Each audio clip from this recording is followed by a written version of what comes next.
दोस्तों आज हम लेकर आए हैं बीबी की विषम बहन कहानी। संकेत ऑफिस जाने के लिए तैयार हो रहा था। वो आईने के सामने खड़ा अपने बालों में कंघी कर रहा था। उसकी पत्नी दीक्षा किचन में गर्मा गर्म पराठे बना रही थी। तभी दीक्षा का मोबाइल फ़ोन जो उसके बिस्तर पर रखा हुआ था वो बज उठा। संकेत ने फ़ोन देखा तो उस पर डिम्पल कॉलिंग लिखा आ रहा था। उसने गंदा सा मुंह बनाया। तभी दीक्षा की आवाज़ किचन से आई। दीक्षा, संकेत, मेरा फ़ोन बज रहा है। अरे देखो तो किसका है। संकेत, डिम्पल का है। दीक्षा, तो उठाओ ना, देखो तो क्या बोल रही है। लेकिन संकेत ने डिम्पल का कॉल पिक नहीं किया। इस बीच कॉल डिस्क तभी दीक्षा की आवाज़ किचन से आई। दीक्षा, संकेत, मेरा फ़ोन बज रहा है। अरे देख लो ना किसका है। संकेत, डिम्पल का है। दीक्षा, उठाओ ना, देखो तो क्या बोल रही है। लेकिन संकेत ने डिम्पल का कॉल पिक नहीं किया। इस बीच कॉल डिस्क सिम। डिम्पल, ओए कहाँ थी तू इतनी देर, फ़ोन क्यों उठाया। सुबह ही जीजा जी से रोमांस कर रही थी क्या। दीक्षा, अरे यार, शादी के बाद सुबह सुबह रोमांस पति के साथ नहीं, किचन में पराठों के साथ होता है। पराठे बना रही हैं। तुम्हारे जीजा जी के लिए ऑफिस का समय हो रहा है ना। डिम्पल, सही है। सुन, मैं 3 महीने के लिए बेंगलोर आ रही हूँ। ऑफिस की ट्रेनिंग है। दीक्षा, सच सुबह सुबह तो तुमने मस्त खुशखबरी दी है। आजा, बहुत दिन हो गए तुमसे मिले हुए। यहाँ मिलकर तीनों खूब मस्ती करेंगे। डिम्पल, दीक्षा मौसेरी बहन थी। दोनों बहनें कम, दोस्त ज़्यादा थी।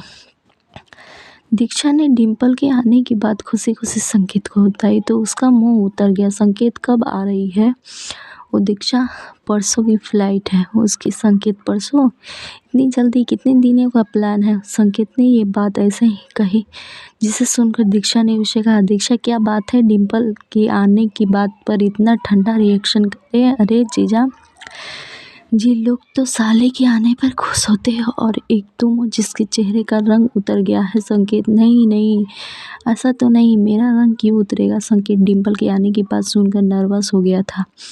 जब वो कार ड्राइविंग कर अपने ऑफिस जा रहा था तो उसे डिम्पल के साथ अपनी मुलाकात याद आ रही थी। 2 साल पहले की बात है। संकेत दूल्हे की ड्रेस में बहुत ही हैंडसम लग रहा था। वो स्टेज पर खड़ा था। वरमाला की तैयारी हो रही थी। डिम्पल, वाओ जीजा जी, आप तो बहुत ही हॉट रह गए हो। जी कर रहा है कि आपको हग कर लो। डिम्पल की बात सुनकर संकेत को उसे घूरने लगा तो डिम्पल ने हंसते हुए कहा, डिम्पल क्या बात है, ऐसे क्यों घूर रहे हो, कुछ करने का इरादा है क्या। संकेत तभी से डिम्पल को घूर रहा था। तभी डिम्पल से जोर से खिलखिलाते हुए बोली, डिम्पल, अरे जीजा जी आप इतने टेंशन क्यों ले रहे हो। मैं कोई गैर नहीं हूँ, आपकी आधी घरवाली हूँ, आई मीन साली हूँ। डिम्पल नाम में मेरा वरमाला के स्टेज पर ही है। डिम्पल के साथ उसकी पहली मुलाकात। बहरहाल संकेत और दीक्षा की शादी हुई। जब वो दीक्षा को विदा करके ले आने गया तो डिम्पल उसके पास, कभी आप भी फ़ोन कर लिया और कर रहे हो ना। फिर डिम्पल खिलखिलाकर हंसती है। संकेत उस दिन ऑफिस में भी अपसेट रहा। खैर, डिम्पल के आने का दिन आ रहा है। संकेत, तुम भी चलना एयरपोर्ट डिम्पल को लाने के लिए। दीक्षा, अरे संकेत, दिख नहीं रहा है कितना काम पड़ा है घर पर। अगर तुम्हारे साथ आऊँगी तो खामोखा बहुत देर हो जाएगी। तुम चले जाओ ना, मैं तब तक पॉटिकल। तब वो एयरपोर्ट पहुंचा तो डिम्पल की फ़्लाइट लैंड कर चुकी थी। एयरपोर्ट से बाहर काले रंग की मिनी स्कर्ट में खड़ी थी। जैसे ही संकेत वहां पहुंचा तो उसे दौड़कर उसे गले से लगा लिया। संकेत का दिल जोरों से धड़कने लगा। डिम्पल, क्या जीजा जी, बहुत तड़पाते हो आप, कहाँ रह गए थे आप। 10 मिनट से आपकी खूबसूरत और हॉट साली आपका वेट कर रही थी। आपकी अब आ रहे हैं। संकेत, वो ट्रैफिक फंस गया था। डिम्पल, अरे कभी हमारी निगाहों की घेरे में भी फंसे ना, नीक लगेंगे मन। एक आकर डिम्पल फिर खिलखिलाकर हंस पड़ी। एक बार फिर से संकेत के गले लगे। संकेत चुपचाप को देखता रहा। क्यों जीजा जी, इसी तरह चिपके रहना, एक घर पे भी चलना है। संकेत की आंखें शर्म से झुक गई। कुछ देर बाद डिम्पल और संकेत कार में बैठकर घर चले। थोड़ी देर बाद वो घर पहुंचे। घर डिम्पल ने जैसे ही दीक्षा को देखा, डिम्पल, अरे माय डार्लिंग, कितनी खिल गई हो, तो लगता है जीजा जी खूब प्यार करते हैं तुम्हें। दीक्षा, तू भी कर ले शादी, तुम्हें भी मेरा पति खूब प्यार करेगा। प्यार करने के लिए शादी की क्या ज़रूरत है जीजा जी, ये कहकर डिम्पल ने संकेत की ओर देखकर आँख मार दिया। संकेत इधर उधर देखने डिम्पल आए। तुम सप्ताह हो गए। सप्ताह में उसने कई बार संकेत को छेड़ा और कई बार तो उसके साथ ऐसी भी हरकत की जिसका मन, तभी उसने जोर जोर से चिल्लाना शुरू किया, डिम्पल जीजा जी जल्दी आइए, मुझे बचाइए। संकेत उस पर एक बहुत ही ज़रूरी फाइल पर काम कर रहा था, लेकिन उसने जैसे ही डिम्पल को चिल्लाने की आवाज़ सुनी, संकेत ये तो डिम्पल की आवाज़ है, क्या हुआ उसे? भागा भागा बाथरूम की ओर गया। डिम्पल अब भी चिल्ला रही थी, जीजा जी बचाइए बचाइए। डिम्पल ने बाथरूम का दरवाज़ा खोला। उसके कपड़े पूरी तरह गीले थे। वो एक बार फिर से संकेत के गले लग गई। संकेत क्या हुआ, तुम चिल्ला क्यों रही हो? डिम्पल जीजा जी अभी यहाँ पर एक छिपकली वो मुझे घूर रही थी। संकेत छिपकली, यहाँ छिपकली कैसे आ गई? डिम्पल वो मुझे पता नहीं, शायद मुझे नहाते देखने का उसे मन होगा।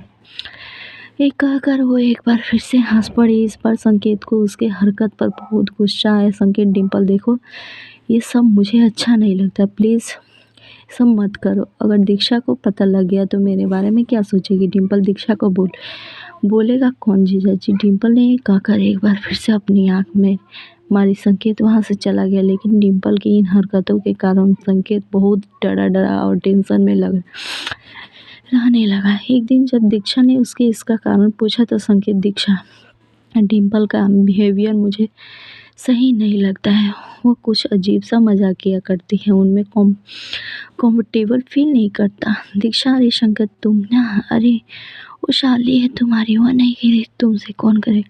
फिर कौन करेगा? एक बात और, वो हमेशा से ऐसी ही है, उसकी बातों पर इस तरह टेंस हो जाओगे तो फिर हो गया, बात आई गई तो। संकेत भी दीक्षा की बातों को सुनकर चुप्पी लगा गया, लेकिन उस रात उस घटना ने संकेत की चुप्पी तोड़ दी। असल में कुछ दिनों से दीक्षा की तबीयत ठीक नहीं चल रही थी। उस रात दीक्षा को दवा देकर संकेत गैलरी में टहल रहा था, क्योंकि उसकी नींद नहीं आ रही थी। तभी डिम्पल वहाँ आ गई। डिम्पल, क्या हुआ जीजा जी, नींद नहीं आ रही है? संकेत, थोड़ा सिर में दर्द है। डिम्पल, अरे तुम मुझे बोला ना। नहीं, रुकिए मैं अभी आपको बाम लगा देती हूँ, मुझे इसकी ज़रूरत नहीं है। लेकिन डिम्पल कहाँ मानने वाले थे। वो बाम की शीशी ने और संकेत को ज़बरदस्ती बैठाकर उसके सिर में बाम लगाने लगा। बाम लगाते लगाते वह संकेत के करीब भी आ रही थी और जानबूझकर अपनी गर्म सांसें संकेत के ऊपर छोड़ रही थी। संकेत को अनकंफर्टेबल लग रहा था। संकेत का गुस्सा फूट पड़ा। संकेत, इनका डिम्पल प्लीज़ मत करो, मैं तुम्हें कितनी बार है, सब मुझे पसंद है। किसी भी रिश्ते का एक सीमा होता है, उसे मत लांघो। माना कि जीजा जी और साली के बीच मजाक का रिश्ता होता है, लेकिन तुमने मुझे पहले भी बोला था, लेकिन मैं नहीं। सीरियसली डिम्पल, संकेत सही कर रहे थे, मजाक से रिश्ते की आड़ में कुछ भी संकेत की छूट नहीं दी जा सकती। आइए हम एक सॉरी डिम्पल, तुम हमें अकेला छोड़ दो। हालांकि डिम्पल को भी अपनी गलती का एहसास हो गया था। उसने लोगों से माफ़ी मांगी और वहाँ से चली गई। आपको ये कहानी पसंद आई तो प्लीज़ वीडियो को लाइक और चैनल को सब्सक्राइब ज़रूर कीजिए।